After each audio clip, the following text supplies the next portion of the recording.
بسم اللہ الرحمن الرحیم۔ ہسٹری پیج کے معزز سامعین حضرات، السلام علیکم۔ ناظرین، آج ہم حضرت خواجہ عثمان ہرونی رحمۃ اللہ علیہ کے چند واقعات بیان کریں گے۔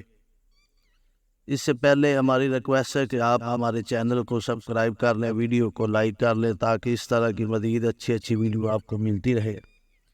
اب چلتے ہیں اپنے ٹاپک کی طرف۔ ایک دفعہ کا ذکر ہے کہ حضرت خواجہ عثمان ہرونی سفر کرتے ہوئے ایک ایسے مقام پر جا پہنچے جہاں آتش پرست رہتے تھے۔ ان لوگوں نے ایک آتش کدہ تیار کر رکھا تھا جس پر بڑا گنبد تھا۔ یہ آتش کدہ روزانہ جلایا جاتا اور لوگ آگ کی پوجا کرتے تھے۔ خواجہ صاحب اس مقام سے قدرے فاصلے پر ایک ندی کے کنارے فروخت ہوئے اور فخر الدین نامی خادم کو بھیجا کہ قریبی بستی سے جا کر آٹا اور آگ لے آئے تاکہ روٹیاں پکا لی جائیں۔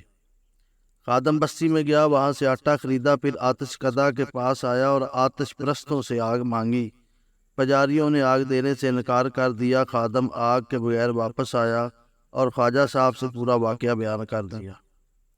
خواجہ صاحب خود آتش کدہ کے پاس گئے اور پجاریوں کو واضح و نصیحت کی کہ اس آگ کو پوجنے سے کچھ فائدہ نہیں۔ فرمایا یہ تو تھوڑے سے پانی سے فنا ہو جاتی ہے، یعنی اس کی بقا نہیں ہے۔ اس لیے ایسی چیز کی پوجا بے معنی ہے جو اپنا وجود قائم نہ رکھ سکے۔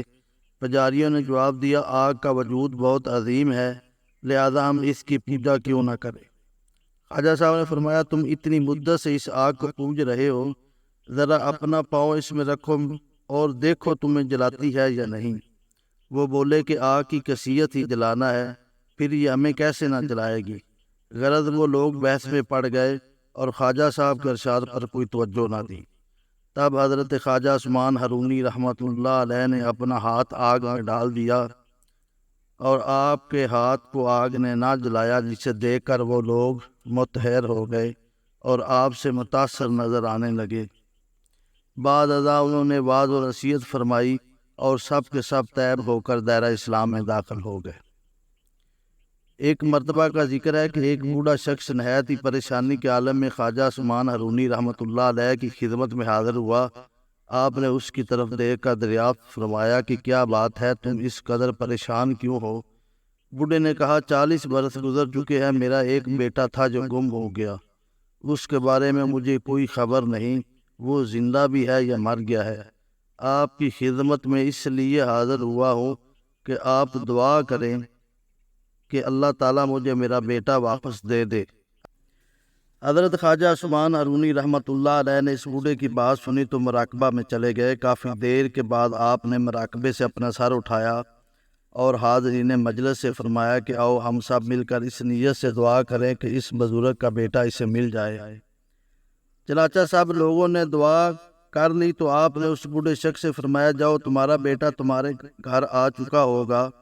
وہ بوڑھا اسی وقت اپنے گھر آیا تو اس کے گھر کے افراد نے اسے بیٹے کے آنے کی مبارکباد دی کہ مبارک ہو، تمہارا جو بیٹا گم ہو گیا تھا وہ گھر آ گیا۔ بوڑھا بہت خوش ہوا، اس نے اپنے بیٹے سے ملاقات کی، پھر دونوں باپ بیٹا حضرت خواجہ عثمان ہرونی رحمۃ اللہ علیہ کی خدمت میں حاضر ہوئے اور آپ کا شکریہ ادا کیا۔ حضرت خواجہ عثمان ہرونی رحمۃ اللہ علیہ نے اس کے بیٹے سے پوچھا کہ تم اب تک کہاں پر تھے؟ وہ کہنے لگا، میں جزائر دریائے دیوا کے ایک جزیرے میں قید تھا اور مجھے زنجیروں میں جکڑا ہوا تھا۔ میں آج بھی اسی جگہ پر قید تھا کہ ایک درویش نے، جو کہ بالکل آپ کی شکل کا تھا، میری زنجیر پر ہاتھ ڈالا، زنجیریں اسی وقت ٹوٹ گئیں۔ پھر درویش نے مجھے اپنے نزدیک کھڑا کر کے کہا کہ میرے قدم بہ قدم آؤ۔ چنانچہ میں نے ایسا ہی کیا۔ چند قدم چلنے کے بعد اس درویش نے مجھ سے فرمایا کہ اپنی آنکھیں بند کر لو۔ میں نے درویش کے کہنے پر اپنی آنکھیں بند کر لی۔ جب تھوڑی دیر کے بعد میں نے اپنی آنکھیں کھولی تو اپنے آپ کو اپنے گھر میں پایا۔